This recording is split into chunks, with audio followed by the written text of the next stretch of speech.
Questions? Is more mortgage making on the way? I beg your pardon? Is more mortgage making on the way? What I think the Financial Stability Report showed today is that overall the New Zealand economy is stable and is one that is continuing to deliver good quality jobs to make sure that New Zealanders have got the ability to meet their outgoings. What it also showed was that there is the potential for some borrowers that they will have more mortgage stress in the future. That is, the reality of a situation we've got with interest rates rising. I endorse the call of the Reserve Bank for those people and their banks to talk to each other.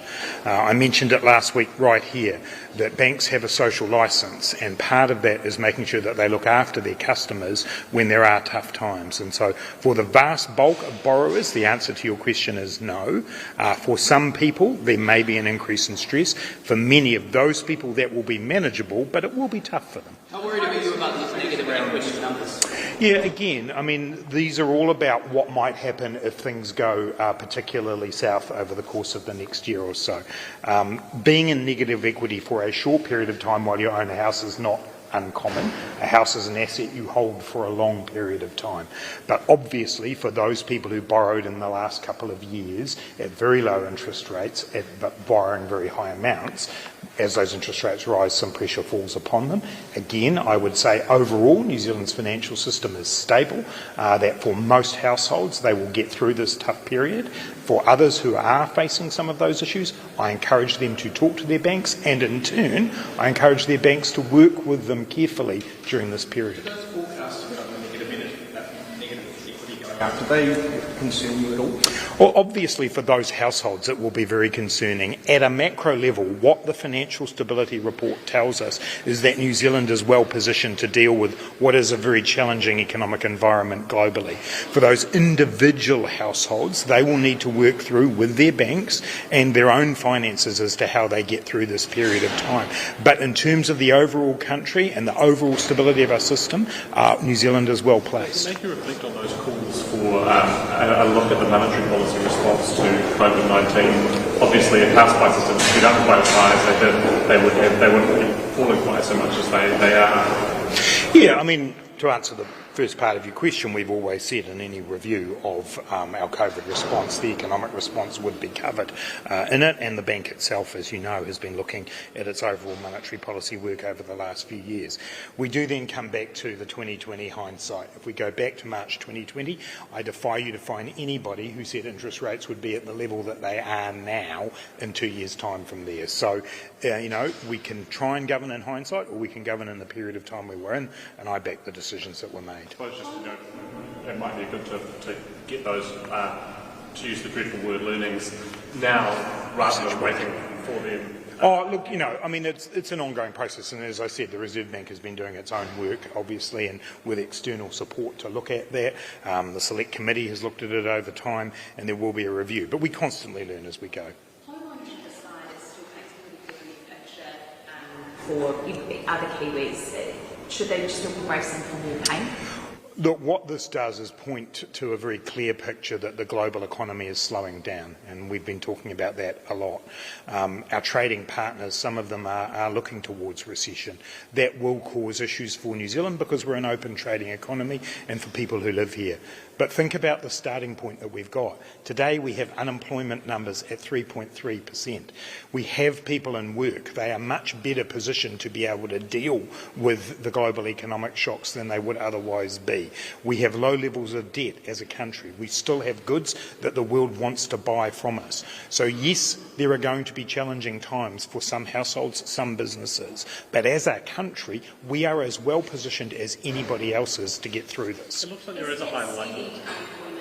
Good for the economy in the long run? Well, it's certainly good for the people in work, and I'm never not going to celebrate the fact that we today, not only do we have 3.3% unemployment, we have more people in work in this quarter, about 35,000 more people in work. We should continue to celebrate that. I understand for businesses, many of them have had difficulty hiring the staff that they need.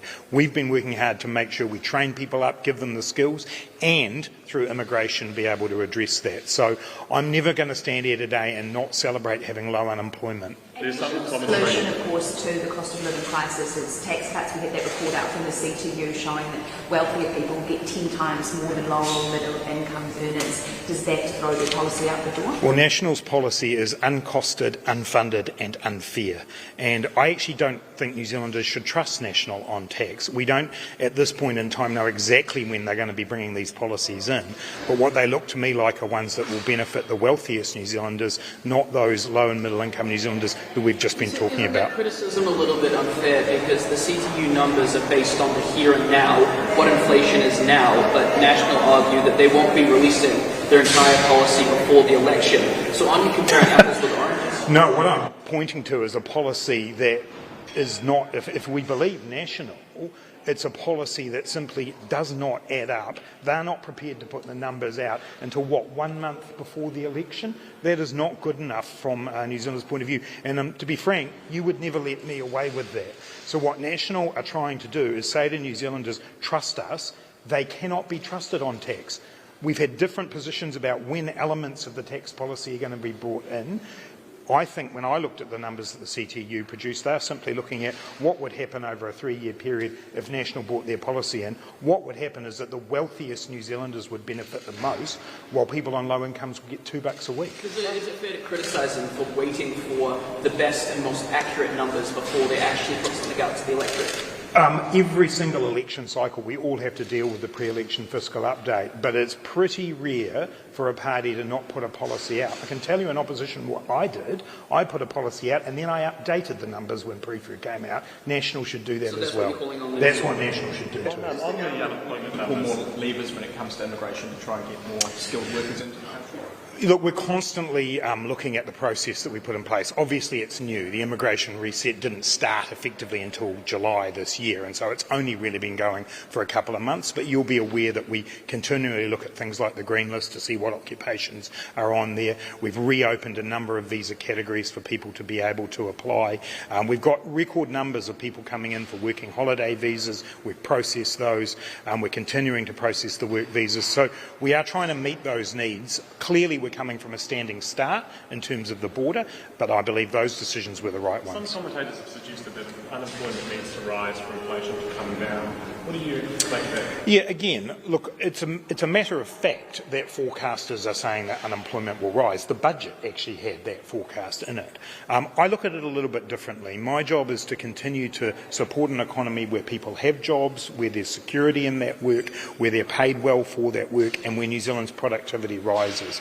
The Reserve Bank have their job, and I acknowledge that, but we are not going to sit back and allow New Zealanders not to get new skills, not to be able to take up new opportunities. This is going to be a challenging period of time.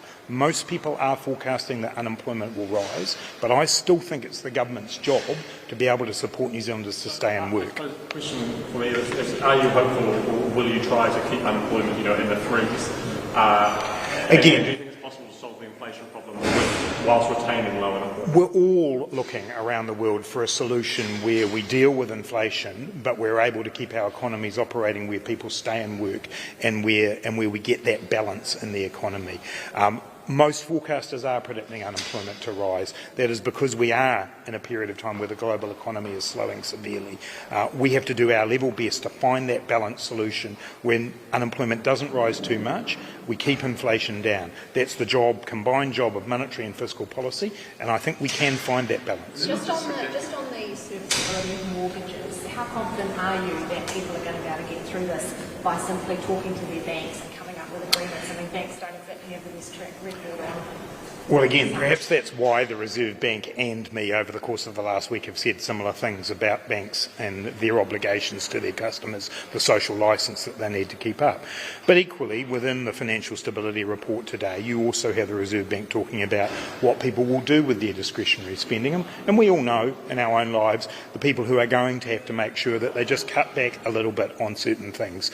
That's the difference between mortgage stress and heading towards things like mortgagee sales. And when you look at where we are, yes, there is definitely going to be more mortgage stress. People will have to manage their finances carefully to get through that, and they will do that, and historically people have done that.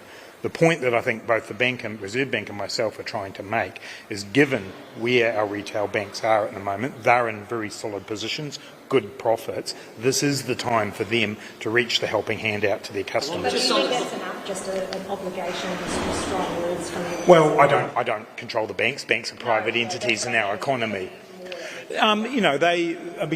Again, to take a step back, every borrower who borrows money goes through a process where their finances are stress tested by banks, and banks always stress test above the rate at which they're going to be lending. So they're already inbuilt into that is a process to work with people around affordability. I can't, and I could. It would be a very different country and a very different government if I was obligating banks beyond those rules. What I am saying, though, is this is a period of time where banks have done very well, and I'm sure they will be looking out for their customers. Just on that, a period of time where banks are doing very well. We're coming into the earnings season for the banks. We've already seen ANZ come out with a bumper, $8 or $6 billion profit, plus $2 billion amongst friends, right? Have you got any plans at this point to call for a similar inquiry from the Commerce Commission that we've seen from the petrol industry, the Supermarket Commission, given the fact that one of the basis for the Supermarket Commission, the Supermarket Probe, was making excess of $1 million a day in profit? No, I don't have any immediate plans to answer your question directly, but I think you've heard me say over the course of the last few weeks that banks have a social licence to operate in New Zealand. They do very well. The stability of our banking sector has served New Zealand incredibly well over both this particular financial crisis we've had with COVID and the previous GFC. And so we have to acknowledge it's a good thing that we have banks that are stable and well funded.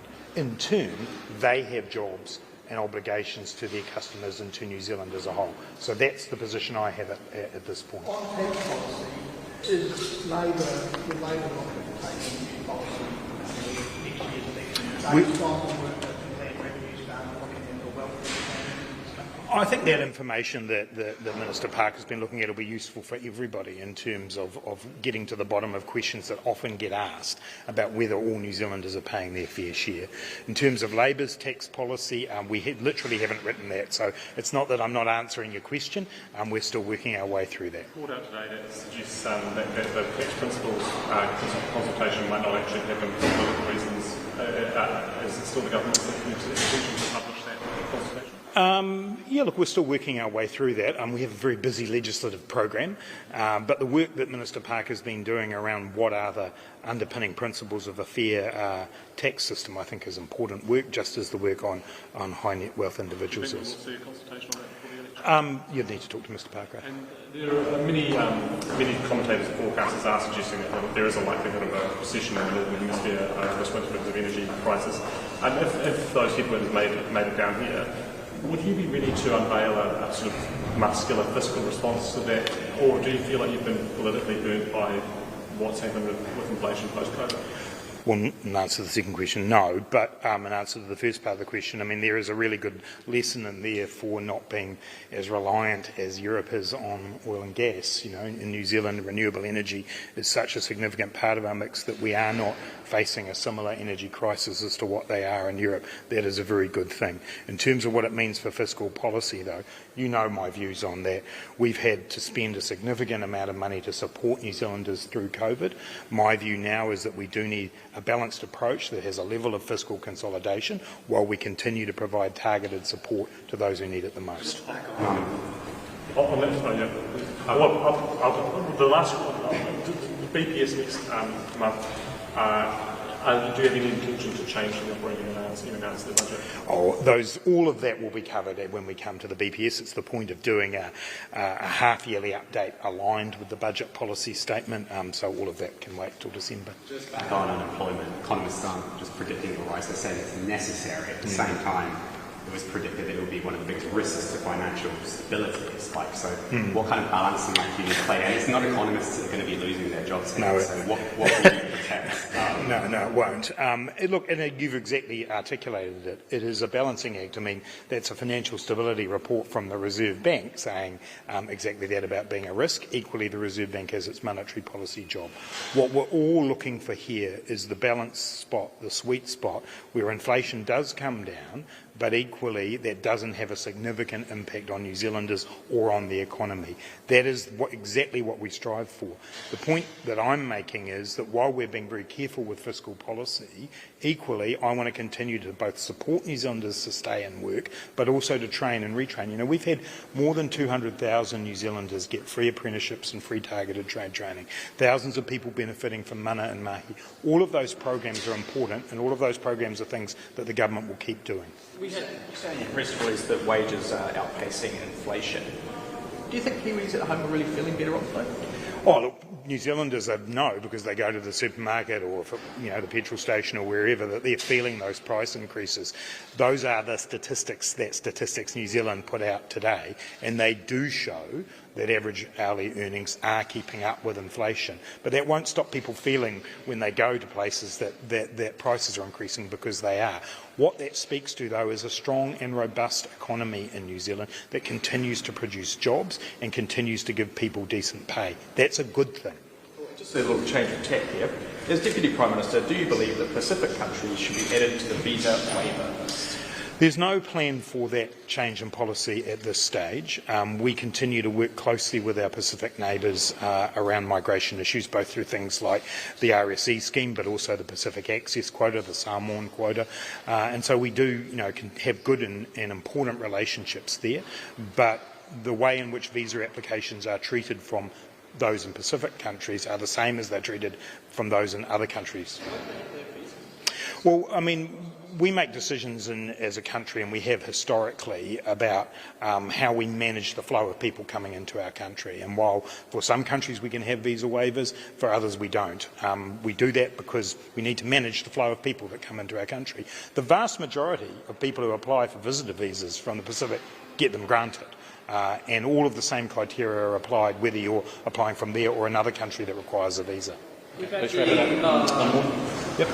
We've had the CTU report, we've had the financial stability report today, we've also had unemployment. Has it been like Christmas Day for you? What it's been like is a day where I can reflect on the fact that the New Zealand economy is in relatively good shape.